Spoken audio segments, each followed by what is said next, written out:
Okay, so I think we'll make a start. As I say, if people start joining as we go through, they will definitely catch up. We will be recording this session, so everything I go through today you can review after the session. I'll also be able to provide you with the slides if you wish to have them. And also I'll give you some contact details at the end. This topic it can get people a bit nervous, especially if they didn't realize this was happening or don't know if their care home or their organization is in a position to handle this, and that's fine. As I say, I'll give you our contact details so you can reach out and we can support you or direct you in the places where there is support. Now, just to inform everybody, originally the digital switchover was due to happen in 2025, so the end of this year. They've now moved that to 2027. The reason for that is because of the volume of vulnerable customers, so to speak, so special service providers, so care homes, that kind of thing, who are relying on phone networks to manage special services. Because there were so many, they went back to the government, and the government pushed the plans back to 2027. So I will just highlight that. That is when this will come in. But that doesn't mean wait until then. It means you need to make sure you are checking you are in a good place before it all begins. Now, what is the digital switchover? Well, just very quickly, the terminology itself can be quite confusing. There isn't actually going to be a switch over, rather a switch off. And what I mean by that is if we think way back, so we were going a long, long time ago. So originally, the whole country used to operate on telephones through copper wires. So we'll again, that telephone technology, you've got copper wires in place, you had a switchboard, people make phone calls, it goes to switchboard, they'll be directed by people. Those people then got removed, and it started to get automatically done. And basically, it's known as PTSN now. That network will be turned off. So telephone lines, so to speak, provided by BT, which is for the majority of providers, will be turned off in 2027. So those telephone lines, those copper wires, will no longer be in action. Now, why is that? Well, they've decided to discontinue it due to a huge societal shift to internet usage. In internet usage, it is much faster, it is more reliable, and as a result, it's more efficient. It's a huge cost saving for BT. And a huge cost saving in general, and that's why we're moving to this technology. Government initiative as well to digitize society. So we are becoming much more reliant on tech, the internet. All of us in this call are using the internet right now. We probably use different messaging apps over the internet, probably even calling. We use via Wi-Fi calling, or we make video calls. Lots of our technology in our care homes or where we operate is done through the internet, and so we are moving society towards that point. Now, this was announced in 2025.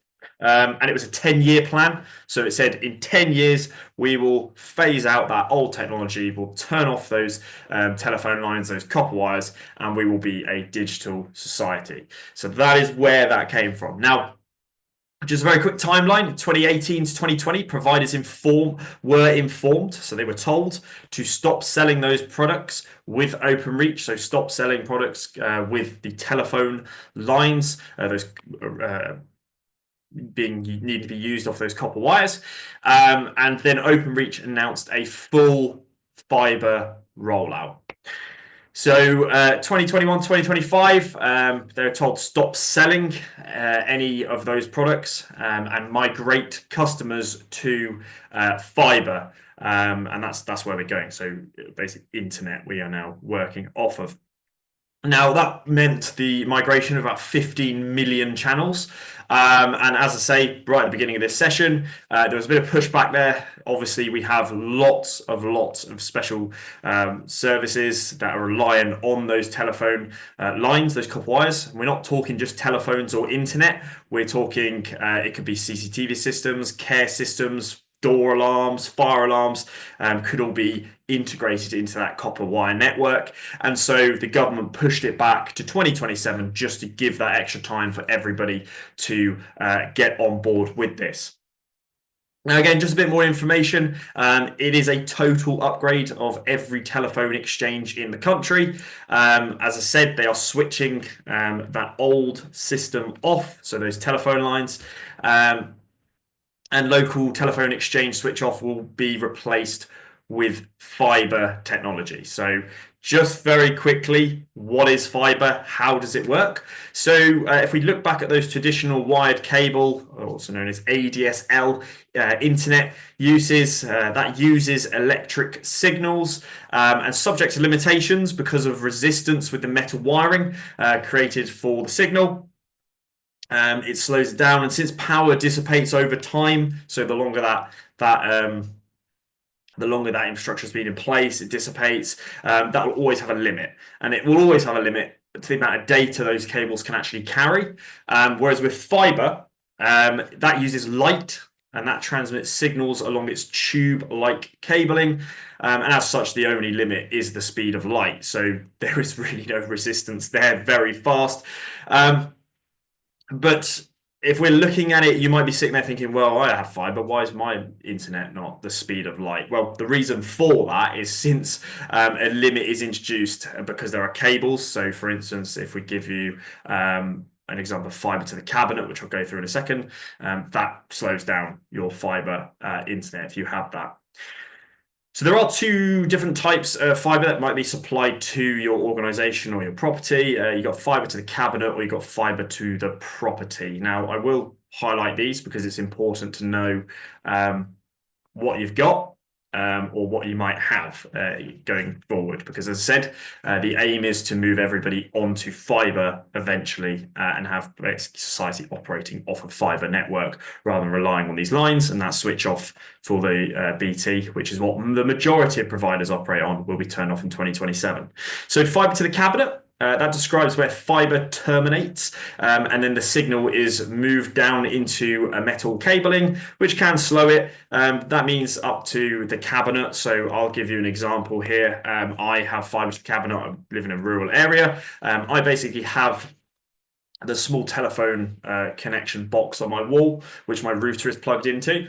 And behind that, there is a wire, and that wire runs about 300 meters down my road to a box, which it connects to the fiber network cable in there. Now, the problem with that, and the reason why my internet isn't super fast, is because there are several other properties all operating off of that fiber line, and because it goes through that metal cabling, it slows down. So that's why I have fiber, but it's not super fast because the fiber isn't going straight to my property. What it does is it goes to a box and then it travels down a wire to my house, and then my router is connected to that. So that's fiber to the cabinet. Fiber to the property, also known as fiber to the premises. So again, depends, doesn't really matter. It offers fiber cabling right up to the property. And since this runs a fiber optic cable right up to your router, the only limit to the route is the router itself. So the reason if you do have that going straight to your router, if it's slow, that might be just because the router technology itself can't enable it to be super fast. So that's the only limiter there. And since this is always improving, as in the methods of transmitting that data, speeds are only getting faster and faster and faster. And that is the future-proof option for anyone who wants maximum speed now and in the future. Now, if any of you want maximum speed, the ideal scenario would be to have fiber to the property, fiber to the premises. However, not everybody has that. That isn't an option available to everybody, and so we have to seek other options. I do not have fiber to the property because those cables don't run right up to my property, so I have to have fiber to the cabinet. Now, some of us don't even have fiber to the cabinet, and I'll get into that in a moment. Now, just one thing I really quickly want to highlight here is that, as I said, what happens is most providers, there's over 600 of them, rely off of that BT network, their infrastructure, so those telephone cables. They're getting turned off. So as I said, those 600 plus providers will be moving the 600 plus providers. If you can keep yourselves on mute, that'd be fantastic. Thank you. Those 600 plus providers will have to look at their options for you when that's turned off. There are two providers that won't be impacted by this. So that is Sky and TalkTalk. Sky and TalkTalk have their own equipment, they have their own local telephone exchange. So you've got BT, you've got Sky, you've got TalkTalk, and then you've got about 600 other providers. Now, as I said, Sky and TalkTalk, they're not impacted by this. They won't be switching off their equipment. So this goes for everybody else. So all the other providers, it will impact. Now, why are they doing this? As I mentioned before, the last telephone is very outdated technology. The last telephone upgrade was over 40 years ago, and most of the equipment is still operating off of that. So it is actually considered very old technology. And since 2020, fault rate on copper networks was 50% higher than on fiber to the property. That meant there have been increased incidents, and as the technology, the infrastructure that's already in place degrades, it's caused more problems, more incidents, and as a result, there's a huge increase in hours lost for customers using that network, and you're more likely to run into problems. It's not as reliable, and then the time to resolve it is very slow. So that's why it's being switched off. It is effectively outdated technology, and it doesn't facilitate the demands required by society now. So when is this happening? I said at the beginning. So basically, I said the original plan was 2025 December. It's been moved back to January 2027. So it's given us all a bit more time if we haven't already moved over. Now, what will happen is you may not even know this has happened. You might not actually have to do anything because your provider will automatically look at your options and move you themselves. So they will migrate their own customers to a solution that they choose. Now, the tech has already been put in place. Now, you might have seen lots of roadworks going on in the past few years, ripping up the roads, putting cables down. The reason for that is they were laying these fiber cables down, trying to get as many in as possible across the country. Or it's currently being put in place in order for these providers to move everyone across. So that was the initiative. 2015, it was announced, and then they started putting in all the infrastructure to facilitate this. And you may have already been moved without actually knowing. So they might have already done the switch completely for you. That's not something you need to worry about. However, there are a few things that you do need to consider, because if you don't, it could significantly impact your function of your care home care provider. Now, how is this going to happen? Now, as I said, your phone company, your current provider, your current internet provider, they will assess their options and then move you. So they will move you. What they move you to will be their decision, and they might move you to Sky or TalkTalk on their phone equipment. Or you might be moved across with BT, who have their own technology in place for this. Now, as said, they will do that. They will inform you if they do move you, or they will literally just assess the options, sort the contract out for you, and you might not even know. It will just operate as normal, might already all be in place. Now, they will try and move you. If they can't move you to, so as I said, the number one option they will try and do is try and get you onto fiber. So they will try and move you to fiber to the cabinet or fiber to the premises, if it's available. Now, that will be the majority of us. It will be available too.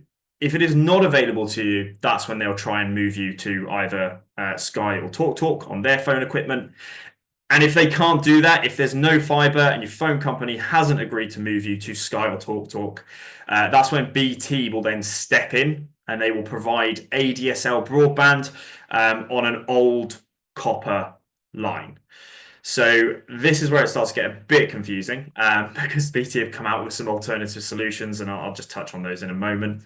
But basically, ADSL broadband, what is it? It stands for asymmetric digital subscriber line. It's a type of broadband that's provided to a property via a standard copper telephone line. That's what they're trying to phase out.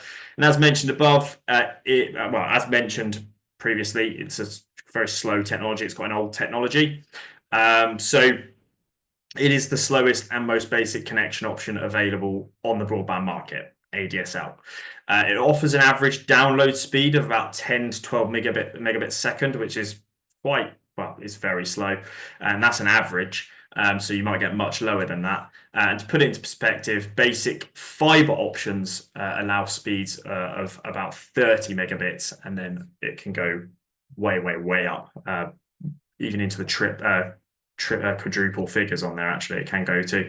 And as we mentioned above, it's also considered outdated, and many providers have started to remove that ADSL option. So that is what was done. They will be trying to phase that out. Now, BT realised that, okay, fiber's not everywhere, and your phone provider might not move you to TalkTalk or Sky. So what do we do there? Because we know there are lots of organizations or people in vulnerable situations or servicing vulnerable needs or working under special circumstances, and we need to provide a solution for this. So basically, what they did was they have alternatives which operate off of that ADSL, but it's internet based now. So if that is the last option they have, they will just put you on ADSL, which is a much slower network. Now, you need to consider this if your home is operating and if you are solely operating all technologies and devices. So, for instance,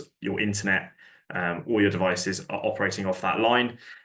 You might notice a significant drop in the speeds, and a lot of devices might operate very slowly. So that's why you need to consider your internet options, because just because you've been moved by your provider doesn't mean that's the only option available to you.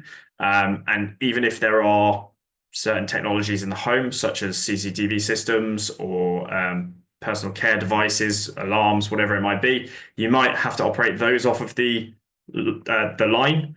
But look at your internet options. If you're trying to operate other devices on the internet, it might not be able to support that, and it could slow down operations. So that's why you need to look at your internet options, and I'll get onto that in a moment.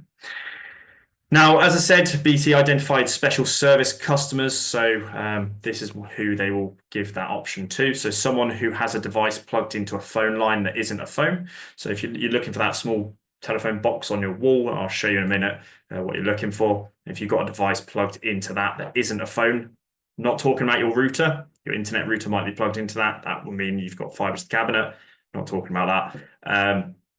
If you've got a device plugged directly into that isn't a phone, you will be a special service customer. Your phone company, as I said, they can then move you to this option by BT, which is called PDPL. It keeps everything the same. The only difference is it will be done over the internet network. So slightly different, again, still quite slow. And if you are moved to fiber, you will need a router. But again, your provider will go through that with you, explain that to you. Now, just to highlight a key point here, and I'll touch on this later on in more detail. When you are moved to full fiber, if you are moved to full fiber, so if everything's now operating off of that fiber network, you need to have a backup plan in place in case you have things like power outages, power cuts. Because if you think about it, if you have a power cut, power outage, all your systems are now going to go down. Whereas beforehand, if you're operating off of those telephone networks, it wouldn't have necessarily been the case had you had a power cut unless phone lines went down or something like that. And in that case, your providers can provide you with battery backup supplies. So again, that's something you would need to discuss with your provider, and they can give you battery powered backup supplies to keep your devices operating, especially if they are life-saving devices, so to speak, that kind of thing. Now, as I said, you're looking for that device on your wall, this thing, you can have multiple of those sitting around. As I said, any device that's plugged directly into that isn't a phone. I'm not talking about your router, but any device that's plugged directly into that isn't a phone would mean you are a special service customer. But I will just highlight that any of those devices will no longer work come January 2027 if they are plugged into your phone line. Instead, what will happen is you will now have, as I said, fiber. So fiber to the cabinet, fiber to the premises, if they are the options available to you, and everything will now operate off of a router. So it might mean those devices either connect wirelessly with your router, or you will have to plug those devices into your router. Now, you might also have, as I said, fiber to the premises, and you yourselves right now could verify if you have this. You'll know if you have fiber to the premises because you'll have something called a light box. It will look like this kind of thing. It wouldn't necessarily be a specific design, but this will be on your wall somewhere, and you've got these little lights, and they light up. It's a light box. That is fiber to the premises, so it's the fastest option. If you have that, brilliant. You got the fastest internet provided to you, and everything will be able to operate off of that, no problem. As I said, if you still have anything plugged into these wall units, that's when you will need to do an audit and then explore your options with your provider. But we'll go through that in a moment. Now, the next slide I stole directly from OpenReach. They have been running sessions for people. This is one of their slides from their PowerPoint. This is just to show special services. So for non-standard phone, as I said, if any of your devices are plugged directly into that wall box, not into your router, so into your wall box. I'm not talking about routers because your router might be plugged into that. That's absolutely fine. But if any of these devices are plugged directly into that, to be aware that will be turned off in 2027. So that's things like CCTVs, door entry systems, external bells, fire alarms, intruder, security, lift alarms, loads of different ones in here. I've gone through really everything, even certain bits of medical equipment, fax machines, emergency phones, telecare alarms, all of those kind of things, telehealth alarms as well, different monitoring systems too. So if any of those, and that's where you'll need to go and do an audit for your home, and that's what I'd recommend, or your organization, just go around, just check if any of these are plugged into that wall box, and you now need to start planning for January 2027, what you're going to do once that turns off. And as I say, it can be a case that you plug them directly into the router, or you discuss that with your provider. Now, what are the advantages of switching over? It can seem a hassle to everybody. As I said, we are moving towards that digitized society, so it does facilitate more technology being able to operate more efficiently and faster. It's also actually a cost saving. So believe it or not, on average, it saves about £456 per year to operate off of that. It's also easier to blacklist calls from fraudsters and telemarketers, and it's easier to whitelist key contacts like emergency contacts, just anyone you want to whitelist, it's easier to do that. You also get a higher call quality and a higher connection line. You can also tailor it to you. As I say, it's more reliable and it's future-proof. So they're putting that technology in place now to future-proof your organizations or even in your personal life for the increasing demand of technology and where we're going as a society. Now, with all new things, there are disadvantages, and I will highlight those. It is important that you understand what those are. As I say, because you're going to go to operating off of the internet, it does rely on a stable internet connection. So you need to review your internet connection options. Yes, you might get switched over. Yes, you might have already been switched over. You might not notice. But there still could be devices in your home or your care home or your organization that are still connected directly into your telephone line. And it's to be wary that those devices will be turned off in 2027. So you need to find out where to connect those to and how. And now, if you have a slow internet speed and everything is now operating off of your slow internet, it could cause problems, could lead to unreliable internet, could lead to systems dropping on and off. It's quite important that you are looking at your options that are available to you. Now, also power cuts could mean loss of access to devices. So that's why you need to have a contingency plan in place with backup power and infrastructure. And as I say, your provider can provide you with those battery backup supplies. I've also included a slide in here as well, which is just how you connect to non-wireless devices. Again, OpenReach also included this in their presentations, which they're rolling out. They've done it in a bit more detail than I have, and you can also find videos on this. As I said, it might be that your devices do have the capability of having a wire that goes directly from the device to your router, and that'll probably be your new option. And it's important you understand how to do that. And it could either be done through the Ethernet port or the ATA port. Again, you'll have all those little holes on the back of your router, which we probably never use, but those will be the cables that you'll be plugging into the devices. You need to know that your device has the capability to actually facilitate those cables, but that'll be something you discuss with your provider again. Some providers do actually provide those cables to you. But OpenReach has specifically said they do not recommend you use these for life-saving devices. And the reason for that is they're designed for voice calls from phones and not sending. So again, it's to do with the technology, how it operates. I'm not going to go into too much detail because that is something that you need to go through with your provider if that is happening. So I've gone through all that information. You might be sat there thinking, right, okay, I've just from sitting here, I know that there are several devices in my organization that are plugged directly into the telephone network. And you've told me this, and I don't know what to do now. Well, the first thing to do is I would recommend everybody doing an audit. As I said, you might have fiber to the property or fiber to the cabinet, and all your devices might be plugged into it already. You will be fine. It will not impact you. Um, or it might be a case that you have, again, you might have switched over without knowing, but you know that there are some devices that are connected to the phone lines. So what you need to do is go around and audit your home, so your organization. Firstly, what is your internet? What do you have? I just discussed a moment ago. If your router is plugged into your phone line, it's likely that you have fiber to the cabinet. If your if you have one of those light boxes on the wall, you'll have fiber to the property. So you've got fiber in place, you know that. Might be that you don't have fiber, but again, your provider should have reached out to you already if that wasn't the case. If they haven't, best thing to do is contact them. So firstly, just audit what type of internet you have. Just have a look at that, check it. Then you want to check what devices are plugged into where. So if you're looking at any of those devices I mentioned a moment ago, just check they are operating off of your Wi-Fi network. Or they're plugged into your router. If they are still plugged directly into your phone line and it's not a phone, you need to assess those options.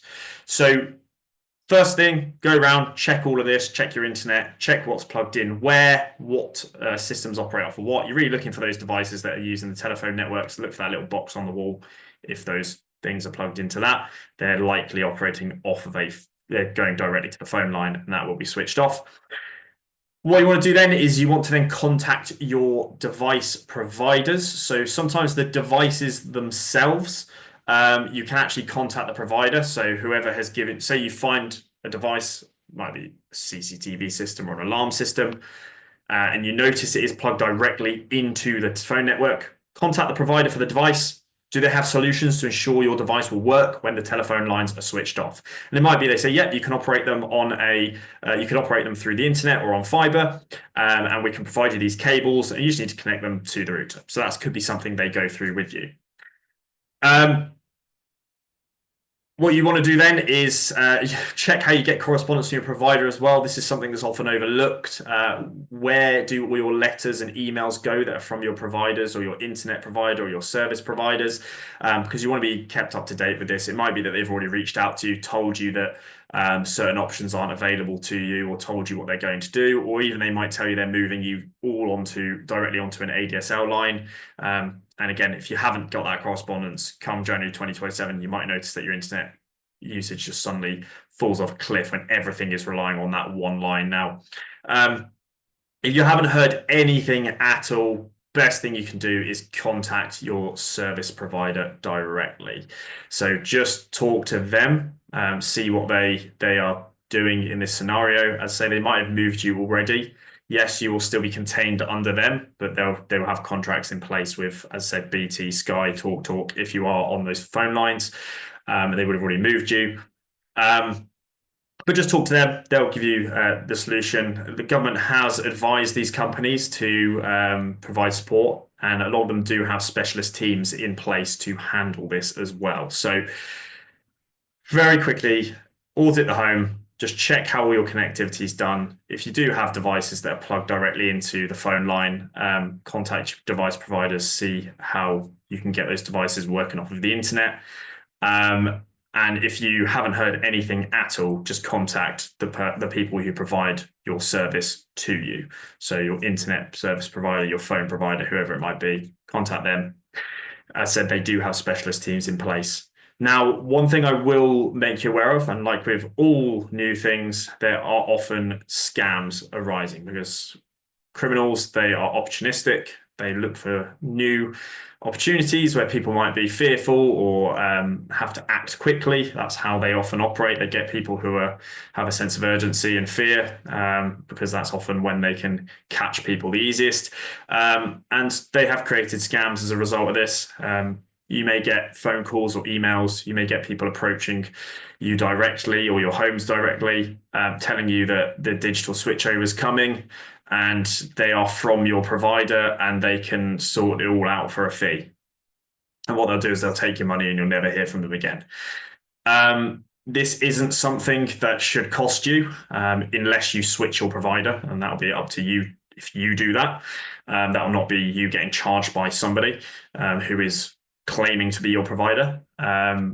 Otherwise, it will be free. Everybody will be moved over by their companies and they'll provide you with the support. And it's not a service that will cost you.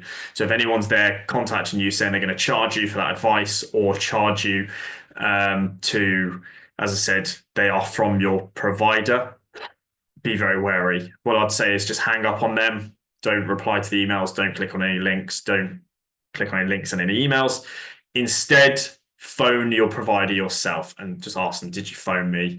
And then get your advice from them directly. Don't take the advice from these emails, texts, or phone calls. We are seeing those and they are on the rise. Now, say all of this does happen, it goes through, you've left it, January 2027 comes along. What will the implication be if you haven't acted on this and you aren't operating entirely off of fiber? Well, there'll be a loss of communication. Intruder and lift alarms, EPOS machines, door entry systems, CCTV, fax machines may be affected. They're plugged into your phone line and you haven't been deemed a special service customer for whatever reason, and that line isn't in place. They may be affected. As I said, the options will be assessed and they have been told by the government they need to provide options to you. Current internet connection may not be effective in managing your services. It's only going to be as good as your internet is. So as I say, if the only option available to you that they see is to put you on ADSL, be aware that your internet will be very slow. It is the slowest internet system out there. And it might mean that you need to go and look at your options and upgrade your internet connections. That'll be looking at your providers in the area. If you're in a really rural location, could be looking at satellite options available to you. But just be aware you do need those battery backups, because if for whatever reason the internet goes down or disconnects for whatever reason, you do need that backup. And as I say, providers can give you those backup systems. There could also be, if you haven't done this, the possible degradation of call quality. So if you are moved to that one, just those remaining providers, most of they're sort of trying to wind down on their resources. So most of the resources we now going to that fiber support. So again, it could be you'll notice your call quality degrades. Really don't delay this.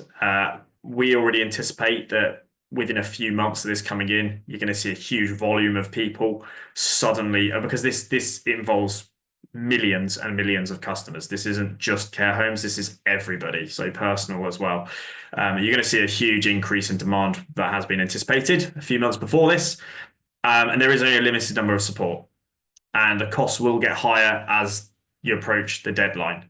So to avoid delays, to avoid pushback, to avoid any of that, I would tell you right now to start auditing the home and your systems. Very important. Now, you might be there thinking, I don't have time to do this. I don't know what to do. That is absolutely fine. Please do reach out to me or our team. And we can look at the options available to you in where to go for direct support. There are providers out there who are offering audits which they can do for you and support, or I can look to see how I can support you myself. And everything I offer is free. So if you reach out to our team, and that's the Sussex Digital Reach team, we can see what we can do and where we can direct you to get help with this. Now, I will open up for questions in a second, but before I do that, I'm just going to give you some pieces of information. While I'm reading through this, if you have any questions, please do think of those or put them in the chat. But before that, just to highlight, again, this is presented by the Sussex Digital team. Our website is sussexdigitalteam.co.uk. Just need to go to the website. You'll find all our contact details. We run lots of sessions, so it's not just the digital switchover. We do all things digital, so DSPT, different digital systems, AI, cybersecurity, cyber awareness, all on there, all free. And you can book onto that through our website, and it'll take you to an Eventbrite site, which you can then book in. My email, which is worth noting down, is sam@sussexdigitalteam.co.uk. So nice and easy. If you just note that down, if you are worried about this, if you are concerned and you don't know where to start, please drop me an email and I will arrange a call with you and see how I can help. And then finally, I've included a link to our LinkedIn. If you do have LinkedIn, just type in the Sussex Digital InReach team, and we provide lots of updates and useful information. And also, you can book on sessions through there because we post them on there too. So give us a follow. You can keep up to date with that. As I say, everything we provide is free. We're there to support the care sector in Sussex. And really, if it is national and you need help, we can look to help you as well. So all there. But are there any questions at all? I haven't seen any in the chat. You can raise your hand in Zoom if you have a question. While we wait for those, Nada, is there anything else that you